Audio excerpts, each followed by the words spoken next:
welcome everybody to Fight Geeks Podcast episode 95, man. 5 legs all exposed and cross. If you would have told me 94 episodes ago, yo, you're going to hit 95 episodes, I'll be like, I know. You know what I mean? If you tell me 94 episodes ago who's the champion of the world right now, I'd be like, Peter Yan. I probably would have said Connor. Peter Yan, 2025. But yes, guys, we're here for episode 95. Thank you, everyone who's tuning in today. Today was actually a really good day. If you guys are keeping up with us, we have a second channel. Kyle, tell them what we did today. We did what we did the past month and the month before that, guys. We checked out chicken wings, some of the best food on this planet, especially from where we are from. We absolutely love it. So check out the other channel. Link in the description. We have officially went to 3 different wing spots in our little town we have here.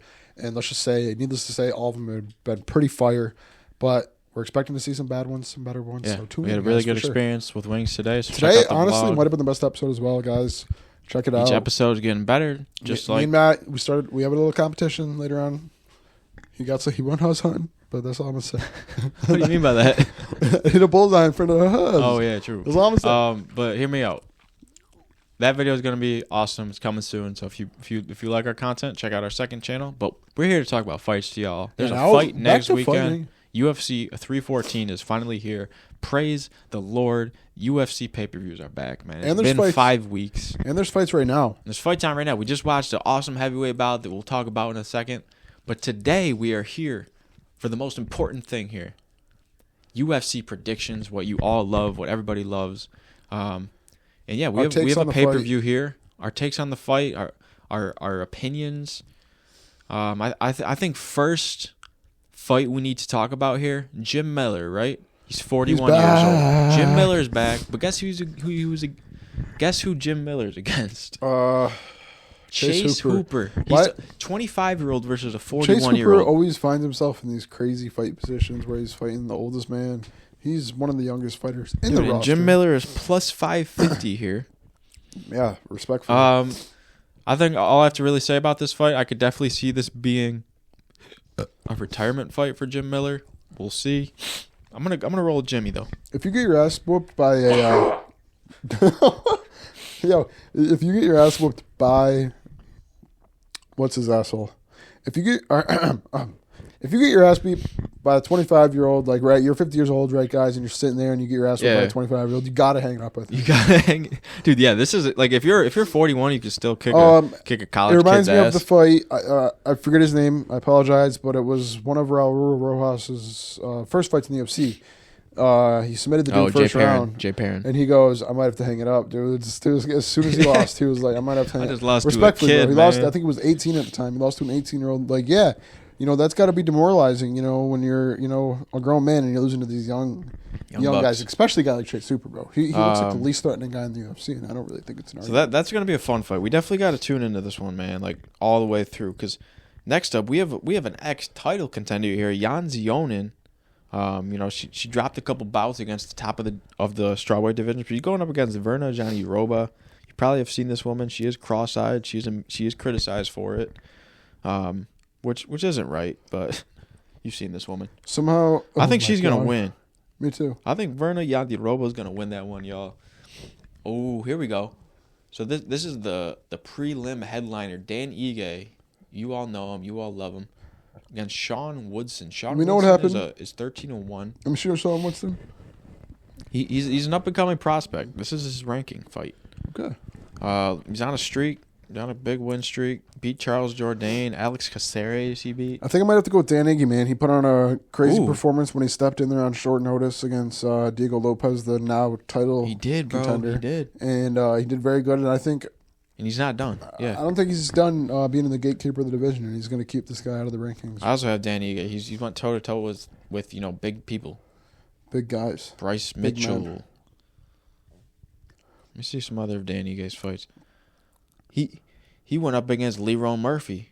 He lost 2 decisions. Those 2 fights are changed. He's in the title fight right now. I agree. If he wins those last 2 fights. So, it's in their decisions. So, I'm going to go with Dan Ige here. I mean, I feel like whenever you doubt Danny Ige, he just wins. Facts. Nate Landwehr. He beat Nate Landwehr. Facts. So, yeah, that's going to be another good dude. This is a good card. I think it's because we just had, mid-tier like opponents for a while. Obviously, you know, a fight's a fight. A fight can be good no matter who's fighting, but when you have people like this, it's different. Nikita Krylov versus Dominic Reyes. Dominic Reyes, man, he just never seems to give up.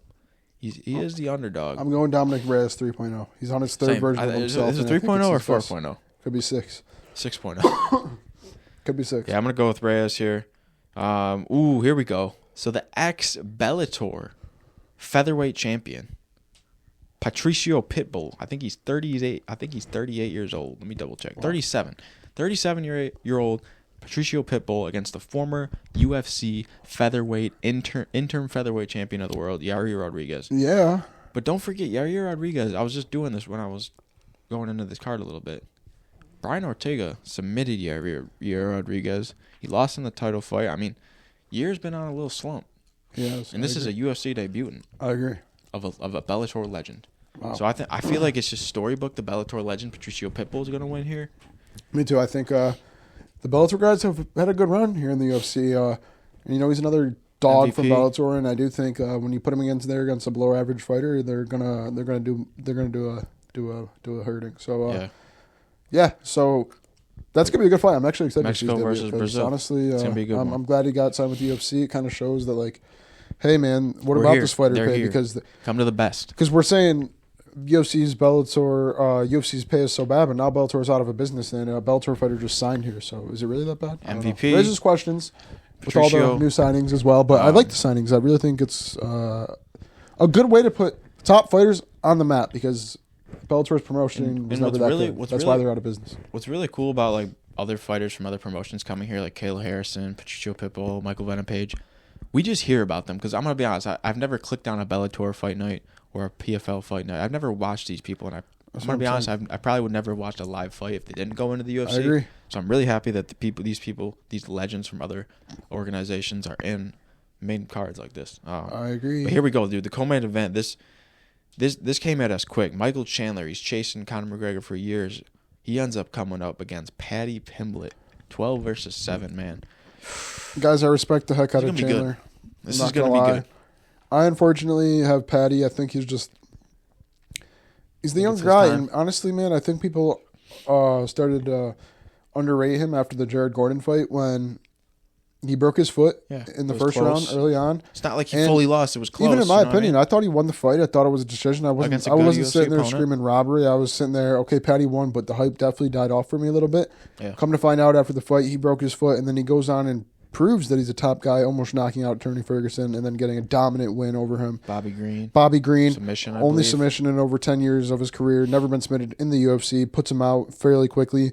And the dude's a savage, so I really think... Yeah. This is his first big fight. Especially with the whole world kind of loving him and then hating him as quick as they did. I think that's just extra motivating for him. And I think right now it's just destined for him to win this fight. Chandler obviously had the huge time off waiting for Conor, and that does numbers on you, bro. That's just like... Arguably, he took his prime off. That's the same thing as taking off for an injury, bro. If you're not fighting, you're not learning, all right? You're only as good as your last fight. And time is not just a number with MMA. So, unfortunately, I think Chandler... Honestly, I don't want to say his time at the top is done. I bet you it is going to be a competitive fight. I just see Paddy going out, especially after the most recent fight with Oliveira. We've seen Chandler get submitted by Poirier, so if Poirier can do it, can Paddy?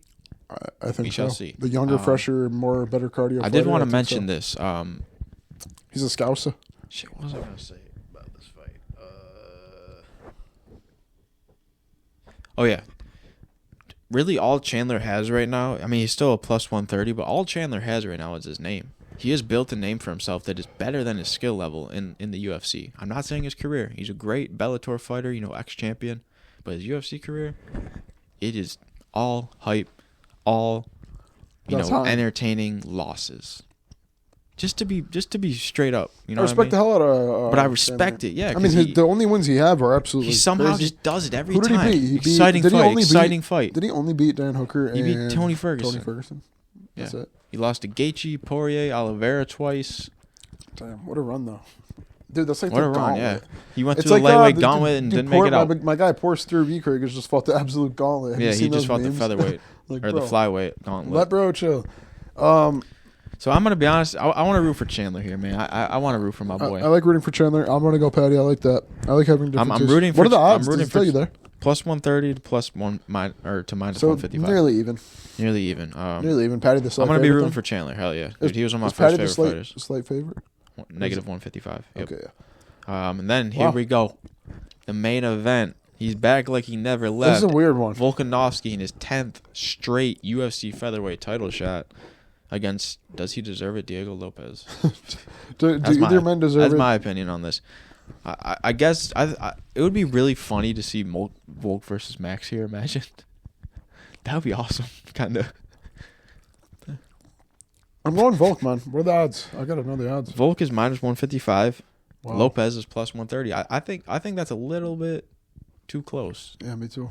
I think plus 200 something, 210 maybe Lopez. I'm not gonna lie to you, man. And just like Max was, and just I'm not gonna lie to you, man. Just like Max was, and how I thought the Volk fight was going. I'm not gonna lie. I had Volk and Max beating Ilya up until the KOs. Okay.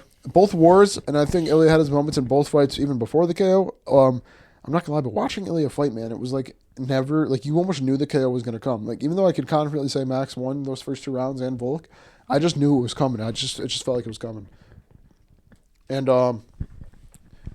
that being said, I still think Volk's one of the best fighters in the absolute world, and I think, especially after the Dan Ige and even though the fight was short notice for Diego Lopez too, he might have had a training camp, but you're preparing for a totally Brian different Ortega guy. fight was close. That kind of fight put him on notice. I think Volkanovski dominates Dan Ige in a different way that Diego Lopez. I just don't think Diego Lopez is title shot ready, bro. He's still young. Me neither. And I don't know, man. I think Volk's got the experience for it. Like you said, 10 straight title fights in the featherweight division. I think that experience is going to get him over because I don't think Diego Lopez is going to be able to touch him like he touched a lot of the other fighters that he has fought. And can we not forget this? It's not like Volkanovski went on some like wash tour. He lost to a lightweight twice, one of them on short notice, and he got beat by a legendary generational talent. And he still dominated the rest of the featherweight decision. So my thoughts on this fight. This is an era-defining fight, the Volk era. Can you agree with me on that? This is defining Volk's career / era. You know, does he still got it? And this is also make or break for Volk. I don't Facts. like. How can you fight more after this? You know what I mean? Would you? I might get the win and even retire. Yeah, that would be storybook. Because you know you've seen your friends fall. You've seen Izzy Or if you fall. want to see You've real seen storybook, Usman fall. Ngannou fall. Real storybook. He's still here. He fights, wins this title, and says, "Fuck the belt. I'm going for Ilya." He goes up to lightweight. We get the rematch, and then he retires, win or lose. That would be legendary. No, he wins the title, and then Ilya beats. He said, imagine he Ilya said, "I beat don't Islam. No, he wins the title. Yo. He rips it off, says, "I don't want the title." Ilya beats Islam, and then Volk gets the rematch with Islam in lightweight because he goes, "I'm coming for you, Ilya." He beats Islam, What? knocks him out, All right, bro, and then chill. fights Ilya for the lightweight title, knocks him out, and then calls out Kamaru Usman. What? You gotta chill, fam. That could be real. That very well could be real. But yeah, UFC Peter 314 Yan. is looking good. I'm gonna go with Volkanovski here. I Ozzy. Oi. All right, guys. So this has been on my mind ever since the Sean Brady versus Leon Edwards fight. Does Sean Brady beating Leon Edwards put him in a better position than Shavkat Rakhmonov beating Ian Gary? And I think it does. But for some reason, Shavkat is above Sean Brady in the title shot next probability. All right, then settle it. That's what I'm saying. Brady versus Shavkat. Settle it. Book it right now. Settle it, bro. Brady versus That's actually a good Shavkat fight, title. Title eliminator Because because we just saw Gary take another step down. right, Or no, he took a big step down too. but a To, huge respect. Carlos Pratis. Huge respect in fighting Carlos Pratis. That's one of the fighting nerds, yeah. Yep. Fuck. He does smoke a pack of cigarettes Watch a day. out, He man. smokes on The fight day, fighting so nerds are undefeated. But Gary might be onto something, man, because Gary might have a little ego boost after going to war. he with might Shavkat. put down So Pratis. he might be the first one to eliminate or make a fighting nerd lose inside of the UFC. Pretty sure they've lost, just not in the UFC. So yeah, that would be awesome. I'd like to see I didn't that. even think about having matching up. I was just like, who's He was next for like, the title shot? Who's next? No, fight. Fight who's next? Yeah. JDA and Bilal are booked. So yeah, Is that your bestie? really though, like thank God there's a pay-per-view this weekend because bro, It's been UFC news is It's been kind of dead. I mean, I guess we could kind of talk about the fights that got announced. There was Gary versus Prates, Kayla O'Malley. Harrison Wait, He's getting a Harrison title got- shot against against who? Pena. Holy fuck. So that's gonna be a good fight. Dude, and it's in New Jersey. Should we rip New Jersey to watch It's not gonna be a good fight. Who's fighting there though? O'Malley. O'Malley and Merab? Should we go to? If we get 50 likes, we'll go to New Jersey. Yeah, to if we watch. get 50 likes. We'll go to New Jersey and watch Sean O'Malley versus Merab Dvalishvili. So I think Kayla Harrison's gonna be a champ, and I think that Sean O'Malley. Guys, I love the O'Malley He fight. quit jerking off. He quit smoking weed. He's gonna win. Dude, he might win, man. Nah, I'm gonna be honest with y'all. Like, I would love to see O'Malley somehow get his champion status back, but I think, dude, Merab is good. Rob's good, man. Merab is really good. Rob's good. I hope O'Malley wins for the There's love of the no game. other way to put it. Merab is good. Too good. There's a gauntlet of guys up there, man. Even if O'Malley wins, he's got to go against Umar, Corey Sandhagen. Even if Merab wins, he's got to run it back with Umar, Corey Sandhagen. So, man, I wouldn't be surprised if we see that title bounce around a couple of times. But yeah, I think that's a very tough fight for O'Malley. As close as the first fight was, and some people were actually even trying to make the case that O'Malley I don't won. think it was that. I had it to that Merab, close. Yeah, but same. and if you were to make the case O'Malley won, it was a rather boring fight all around, both ends. So yeah, that division is so stacked, bro. That title, Crazy. I will not be surprised if it bounces around. But right now, Merab's doing it, man. He's defending the title, so Yeah, good for him. It's crazy because Are you, anyone can and get a how do you title feel shot. about it? Are you mad about that? I'm not even mad about the title shot. Because really, who else deserves it? Actually, respectfully, like low key, if you seriously Let's sit look down, at the bantamweight rankings. if you real sit quick. down and like just look at the rankings, Sean O'Malley was the most deserving guy. I think Umar lost worse than O'Malley lost, and I think those are the only other guys that have the option. I mean, Corey Sandhagen just lost to Umar, Peter Yan is number 2, so Peter Yan should honestly fight. but Sean O'Malley is number 1. Can they run Peter Yan, Corey Sandhagen? Has that ever been a fight? That'd be a good one. Let me check.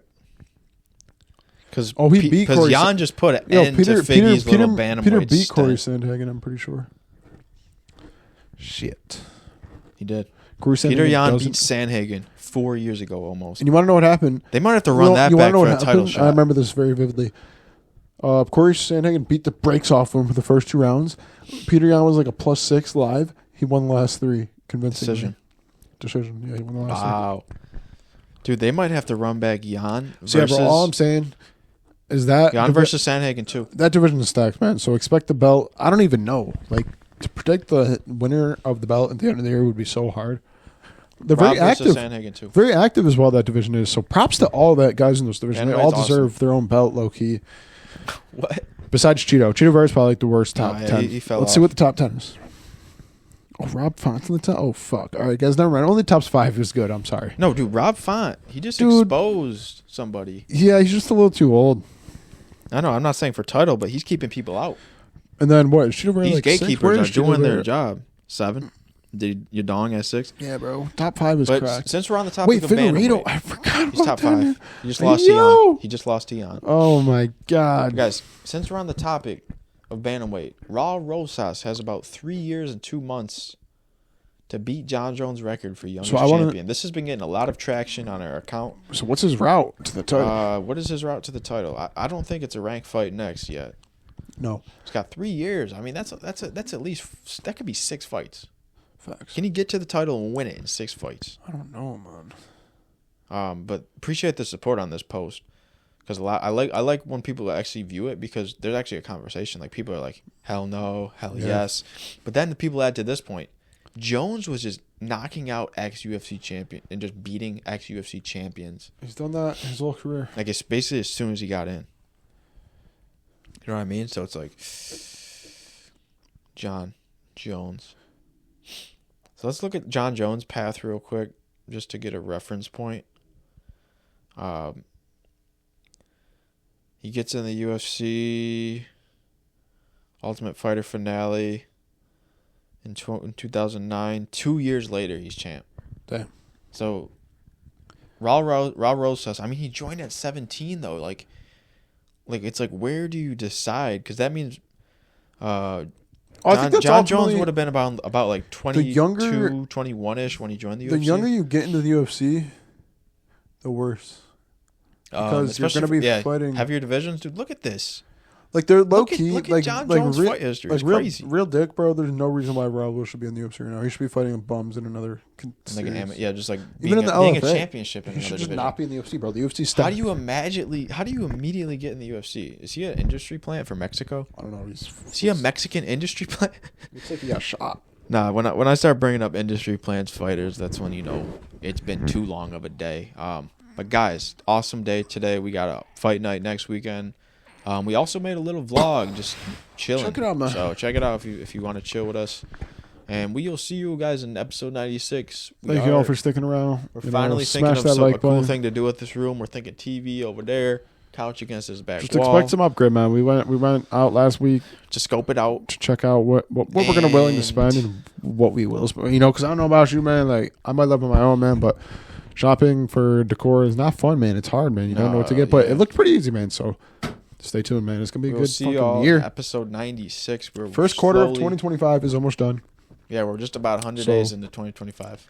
Good work, guys. We're almost 30. We're creeping up to episode 100. Almost 30 Episode 100 is a goal here. for a new studio, man. Yeah, let's get it. We can't just keep like, Come on, because episode. dude, like 2 years ago we were like planning the studio, But but it was this part. So, you know, it's this background's done. Of course, we want to be, you know, fresh and ready to go for episode. we want to 100. be watching fights in here. We're gonna be watching Fireplace fights, in here. chilling, fireplace, recording the studio. Dehumidifier for sure. I want Foosball one, table. or humidifier, whatever.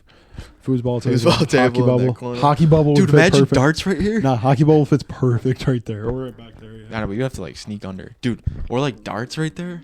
Darts in the Darts corner. are like skee ball or like a game that's like you can just slide in there like $1,000. basketball. Yeah, bro. Dude, if we had basketball right there, that would be insane. Basketball. We need move that bus, but it's just room edition. Check this out. But guys, we appreciate y'all. We'll see you on episode 96. We just got a little boost of energy for Peace out, thinking about guys. the future. So peace.